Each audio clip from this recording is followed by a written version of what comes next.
Nastya Mitrofanova and Masha Sinchuk are taking an evening stroll through Washington. Some 7 months ago, the Ukrainian teens were detained in prison-like conditions in Khmelnytskyi city in the Kherson region, which was then occupied by Russian forces. We thought we'd be in yet another basement, not knowing what was to follow. The two girls are the subjects of the documentary film Escape from Russians, produced by the investigative journalism agency Slidstvo.info. In late July, the film was presented to the U.S. Congress in Washington. The movie tells the story of the teens' 11 months in Russian custody. They were first forcibly taken to occupied Crimea, where they were held at a vocational institution, and, Sinchuk says, threatened for their pro-Ukrainian beliefs. They summoned military police and threatened to sew our mouths shut with black thread if we voiced any support for Ukraine.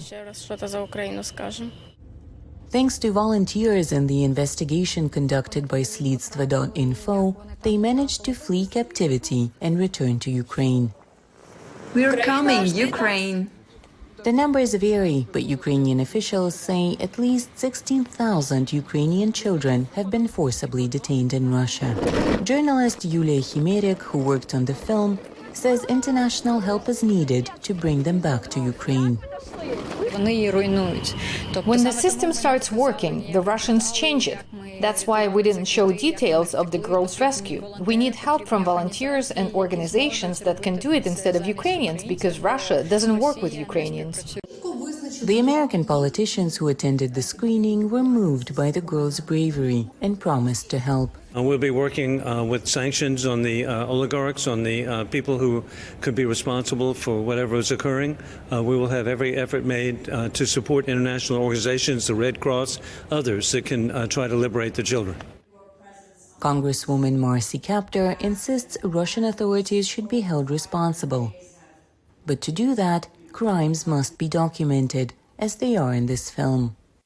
That a tribunal be established, and I think that it will be ultimately, probably at The Hague, in order to bring Russia to justice.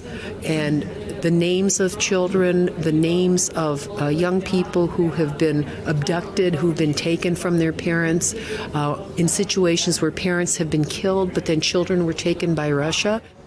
Before their abduction, the teens were studying to become chefs in Kherson.